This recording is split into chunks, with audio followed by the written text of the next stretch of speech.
Hi, everyone. Today we're going to talk about cortisol. It's one of our many hormones in our body that can really regulate different things going on. Some of them good, some of them not so good. As I go through, please drop in your comments throughout. You might have questions. I might ask you a question to comment. So please feel free to write in the comments as we go through. And I can guarantee you're most likely not alone in your questions. So be brave. It's a safe space, and we're all here for each other. So let's start by dropping a hello in the comments. All right. So, cortisol, like I mentioned, is a hormone that our body produces naturally. While it can often be thought of as a bad thing, cortisol actually plays some important roles. For example, the role of cortisol is to regulate our metabolism, manage stress, controls inflammation, regulates our blood sugar, and supports the sleep and wake cycle. As we've discussed in the past, managing stress and inflammation are vital to living a healthy lifestyle. Although cortisol is important, it has some negative side effects that, if kept out of check, they could provide health issues or even like both mental and physical health issues. High cortisol is known as chronic stress. Take a moment um, to think about how your body reacts when you are stressed. If you remember in the past, we've talked about stress. It can be good or bad, but we're talking about the bad stressors, the ones that really pay a toll on our day to day lives. When you're stressed, do you sweat? Do you feel agitated and on edge? Do you want to eat everything and anything? These are just a few examples of what your body might do when you're stressed. Go ahead and comment relate in the comments if you can relate. High cortisol can contribute to weight gain. It often increases your fat storage around your tummy. So if everyone holds weight differently, but if you notice that maybe you have a little extra weight around your tummy, it might be due to high cortisol. High cortisol can also contribute to the breakdown of muscles, and which can slow down your metabolism. High cortisol can disrupt your blood sugar, which can then lead to cravings and insulin resistance.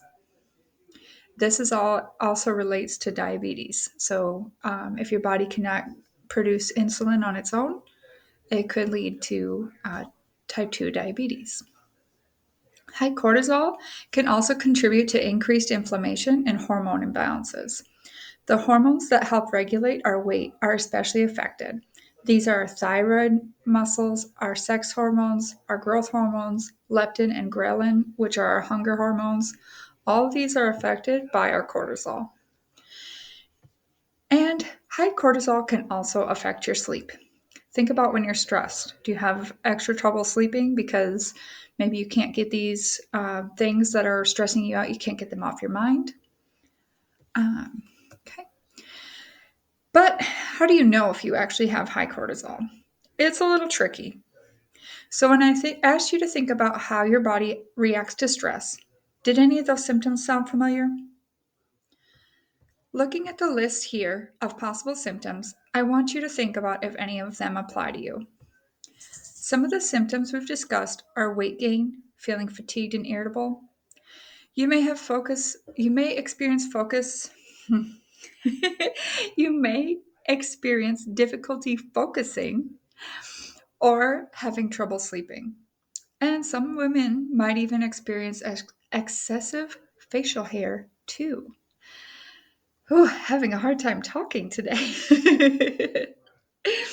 All right, so go ahead and take a moment to look over these symptoms and think about maybe how they could be applying or if they appear in your everyday life. Unfortunately, those symptoms aren't the only symptoms. There are some other symptoms that may seem familiar, such as the increased blood sugar levels and insulin resistance, irregular periods, low libido, and bone loss. Did you know that high cortisol can mess with your period and your sex drive? Did not know that. Now, here's the other thing. There's a lot of these symptoms that could be caused by other health concerns or health issues. So just because they're on this list does not, and you might relate to every single one, does not automatically mean you have high cortisol. Please make sure you talk to a doctor before you just self-diagnose. And your doctor can run different tests to evaluate if you have high cortisol. All right, we've discussed high cortisol levels, but did you know that you could also have low cortisol? Now, looking at these symptoms here, do any of them overlap from the high cortisol? I'm noticing fatigue that kind of goes with being, unable to sleep, muscle weakness, stress management, blood sugar. So some of these, you can tell that that's where our cortisol, the role in managing our cortisol is so important because it can affect these things in our lives.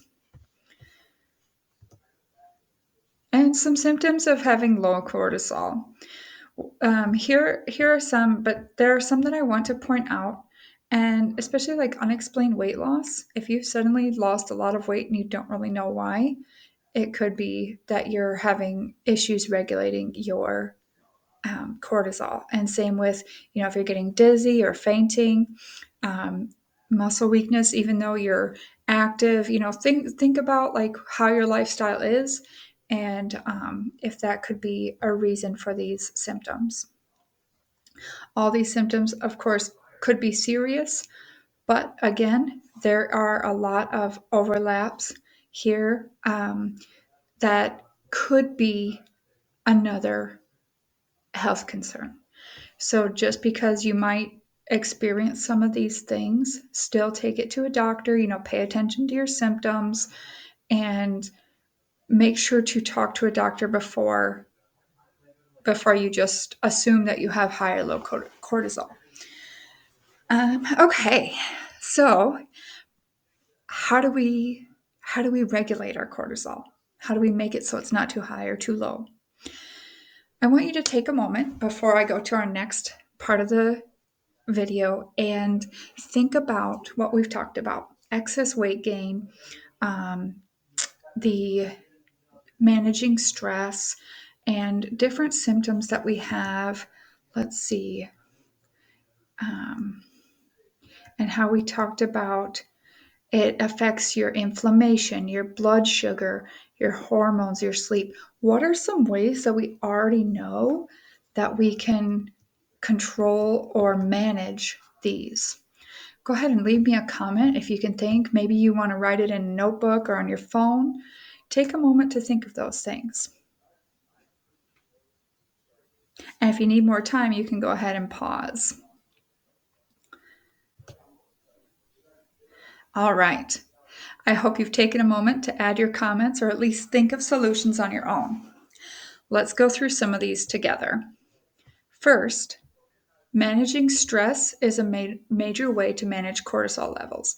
As we mentioned earlier, having high cortisol is also known as chronic stress. Ways to manage stress are practicing mindfulness, meditation, deep breathing. Finding activities that relax and recharge you can be super helpful. I personally like to have a written list of things that I can turn to. You can write it on paper, maybe a dry erase board that you have on the fridge, maybe some post-it notes around your house. You can put it on your phone, put it at your background of your phone. I'd be glad to help you if you don't quite know how to do some of those. That way you have a list to turn to, because when you're already stressed out, it's really hard to say, oh, let me go do this, because everything in your mind is just, everything's trying to take over, at least for me. So, in some days, coloring, for example, I love to color. Coloring will help. And some days it's just awful. It's like you're staring at the lines and just looking at those lines everywhere. It just is overwhelming. So having that written list as a guide can help you eliminate having to come up with something in the moment when you're already feeling stressed. Go ahead and leave me some comments. What are some activities that recharge you? All right, up next, prioritizing sleep. Try to keep a consistent bedtime, even on the weekends. I know that can be hard if you have kids, if you have critters, activities, other people that you care for. It can really make it hard, or if you have a rotating schedule. But trying to come up with a consistent routine can really be helpful.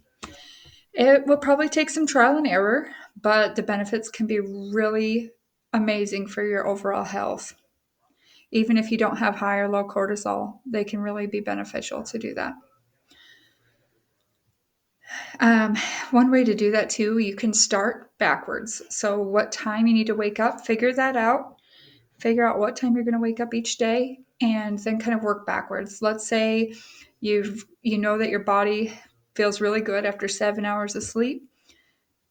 Count backwards from 7 hours from when you need to wake up, and then also figure out what you need to do before bed. Brush your teeth, shower, get your clothes ready, get your lunch ready, whatever you need to do.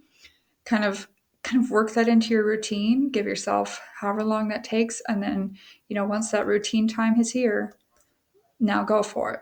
And even if you have a partner or anyone else in your life that may disrupt this routine, it'd be really good to have them on a routine too. So whether they can come up with the routine on their own, or you can do that with them, it just really helps. All right. Now, exercise. We all know exercise is good for us, right? Regular exercise can help lower your cortisol, but the trick is to not overdo it. Listen to your body and give it rest. Overworking can actually elevate your cortisol levels. Eating healthy is also helpful for regulating cortisol. Make sure you choose a variety of nutrient dense foods. Comment nutrient dense if you'd like to learn more about what makes something nutrient dense. Like, what does that mean? Try also to pay attention to the amount of caffeine and sugar you're consuming each day, because if excessive caffeine and excessive sugar can also elevate your cortisol levels. Finally, having a support system is a great way to lean on others and get advice from those who are also struggling or that are also going through the same thing. That is what my hope is with our group, is to be a place of support for each other, a safe space, no judgment, and no, we're just all there for the same reason. We're trying to live a healthier lifestyle. All right, that about wraps it up for me today. Please leave your comments or questions in the comments, and always feel free to reach out. I can almost guarantee that you won't be the only one with the same question. So try to be brave, leave it in the comments. But if it is super personal, go ahead and send me a message. I will be talking about our some various hormones all month. So if you have some specific things you want to learn about, please reach out.